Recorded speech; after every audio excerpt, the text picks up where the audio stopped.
Welcome back, children. You remember part 1 of our poem The Poison Tree by William Blake. We talked about two kind of situations in anger, right? I told you an example about two friends. They fought. One friend got very angry and he screamed at the other friend and he expressed his anger, and there and then the fight got over.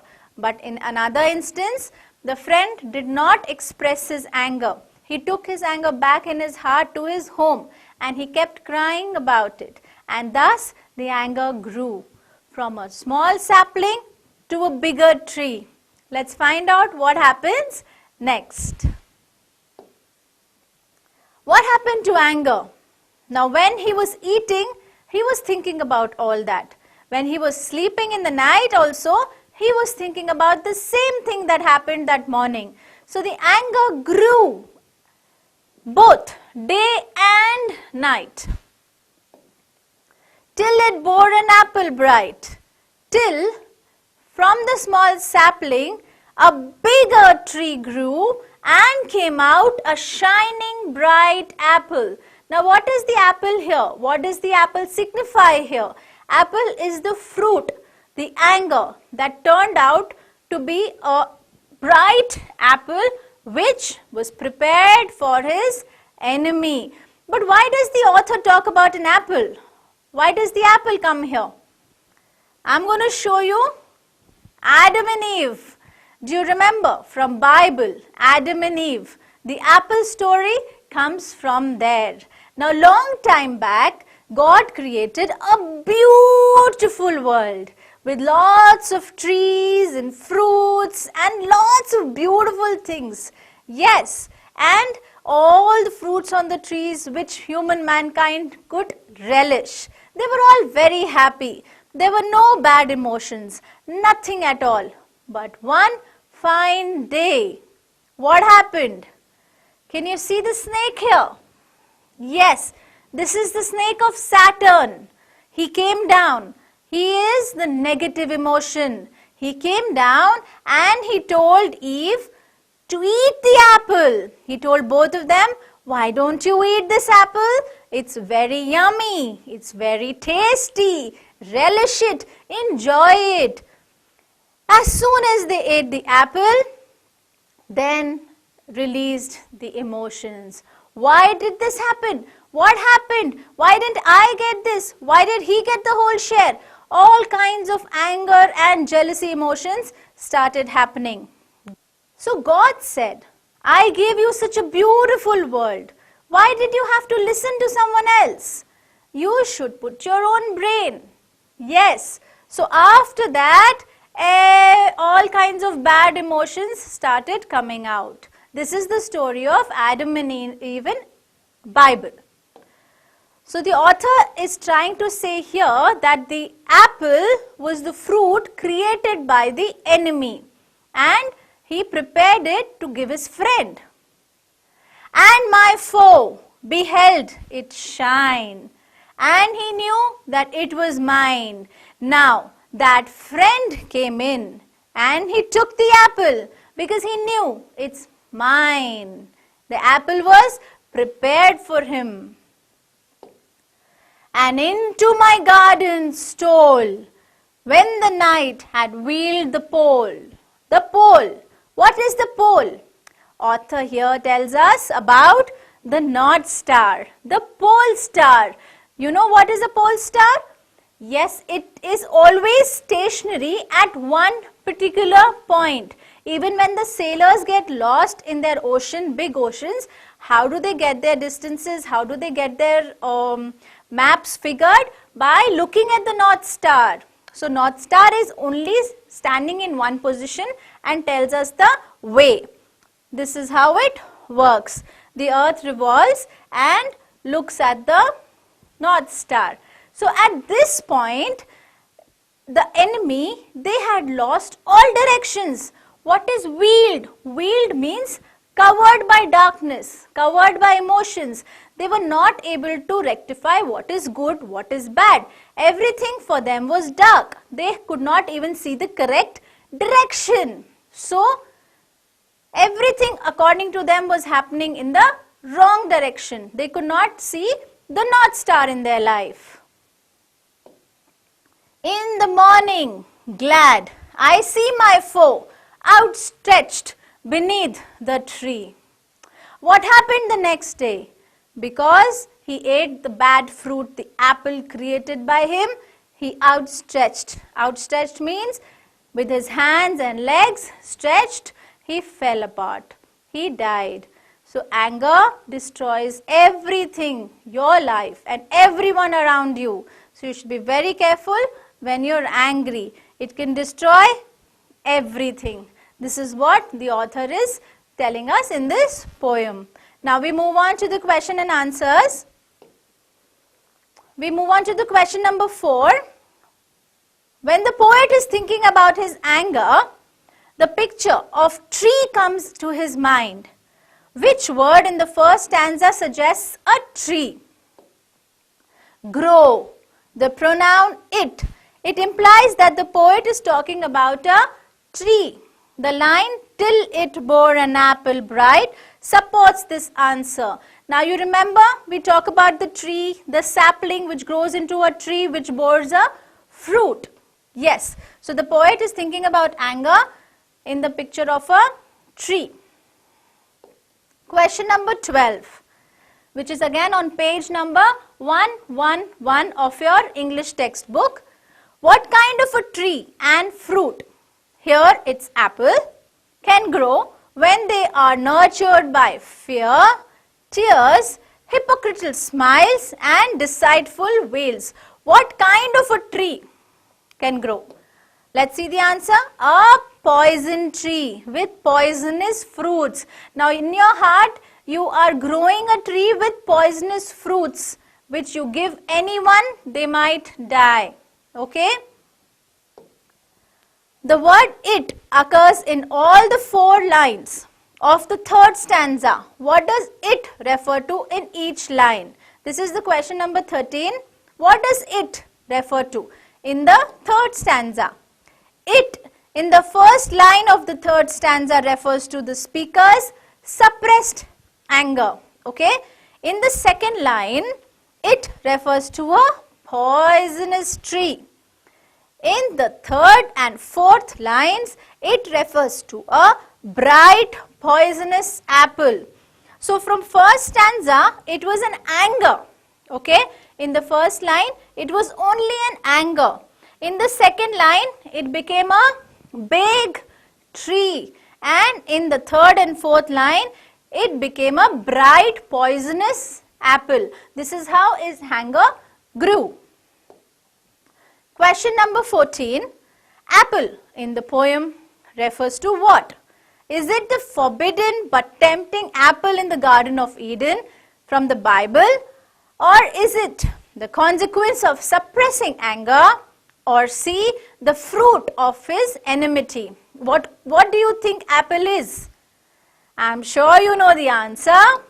Yes, it is B, the consequence of suppressing anger. Okay? Now question number 15. The apple is bright and shiny. Why? Why is the apple bright? Because it is intended to attract the foe. It is intended to tempt the foe, or it is cunningly devised to hide the bitterness. It is cunningly devised to hide the bitterness. Option C is the correct answer. That means that the apple actually is poisonous, but he wants his enemy to have the apple. So he is hiding that inside it. Okay? Question number 16. Who stole into the speaker's garden? Who quietly came into the speaker's garden? The enemy. The enemy quietly came because he was tempting him to come in with his smiles. He was smiling and being happy about it, and he wanted him to come inside the garden. Question number 17. The word stole means what? Is it the enemy who stole the apple, or that the enemy entered the speaker's garden stealthily? What does it mean? It means that the enemy entered the speaker's garden stealthily. He did not tell anyone, but he entered slowly, quietly and slyly. Now these questions are on page 112. Moving on to the next question, question number 18. What does the speaker see in the morning? What happened in the morning? When the tree had grew big and the poisonous apple came out, what happened next morning? The speaker sees his enemy dead under the apple tree in the morning. By his bitterness, so much bitterness and anger, his friend died. Question number 19. Why do you think dies at the end? Is it only the enemy? Does the speaker also die? Or what kind of death does he die? The enemy is physically and truly dead, but the speaker also suffers a lot of guilt for having caused this death. Though he is alive physically, he is emotionally dead. You remember the example I told you about how he helped a poor old man, he gave him food, he felt happy. But when he went to hit someone, he felt scared, he felt guilty. That's how you feel when you're angry and you hurt someone. You feel bad, right? You definitely did hurt the person in front of you, but you hurt yourself also in bargain. Question number 20. A poison tree could refer to what? A. The tree of hatred and enmity grew by the seed of suppressed anger. B. The destructive effect of being hypocritical and deceitful. Or C. The spiritual death of a person for nurturing base passions. What could be the correct answer? It is all of the above. Yes, all of these emotions go into the poison tree. It is a tree of hatred and enmity. It is the destructive effect which happens after you go through anger. And it is the spiritual death of a person after he nurtures his base passions. All of these. So remember these points in terms of writing the paragraph. Now question number 1 in read the following extracts and answer the following. Again page 112. And into my garden stole when the night had wheeled the pole. Who stole into the garden? Can you tell me who stole into the garden? The speaker's enemy stole into the garden. Why did he steal into the garden? Why did he come into the garden? He came stealthily to steal the apple from the speaker's apple tree. Now the author had promoted the apple into a very bright shining fruit. So he tempted his enemy to come in and take a bite of the fruit, of the poisonous, sparkling, shining red apple. Explain the phrase, wheeled the pole. What does that mean? Wheeled means covers. It can also mean deliberately hide in order to fool someone. You are deliberately hiding your emotions to fool someone else. You're actually very angry, very angry, but you portray to be happy and smiling. And I sunned with smiles and with soft, deceitful wiles. A. What does the word sunned suggest here? As long as the speaker smiles hypocritically, his anger with his foe continues to grow. Thus, his smiles are acting upon his anger like sunshine, helping it to grow. His anger is helping it to grow. Explain the phrase deceitful wiles. What does the phrase deceitful wiles mean? Deceitful means deliberately done in order to fool someone. When you purposely do something to make someone feel angry. When you go want to irritate your teacher, what do? You don't do your homework. So you deliberately want to irritate your teacher, right? So you deceitfully do it. The speaker pretends to be friendly with his enemy by behaving in a very sweet manner. He portrays to be a very sweet person and friendly, but actually he is planning something very wicked. Why had the speaker sunned it? The speaker was afraid to express his anger with his enemy. Hence, he pretended to be friendly and happy with him. This pretense only made his anger grow. Now, the speaker did not want to express it. So, that's why he sunned it. But what happened? Actually, it grew. The anger grew. Now that we have ended the chapter, I would like to tell you the two forms. Now, which is the correct form and which is not correct. I would request all of you to always be very open. Do not have any misunderstandings with anyone. Your friend, your family, your siblings, anyone. If you have something bad in your heart or if you're angry about anything, open it out. Tell that.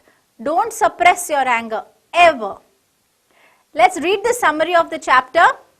The poet says that he was angry with his friend, but he explained the reason of his anger, and so he was satisfied and continued his friendship. He was also angry with his enemy, but what did he do? He did not tell him as much. His anger against his enemy increased day by day. He allowed his enmity to grow with fear. He shed tears day and night for not being able to express his feelings to his enemy.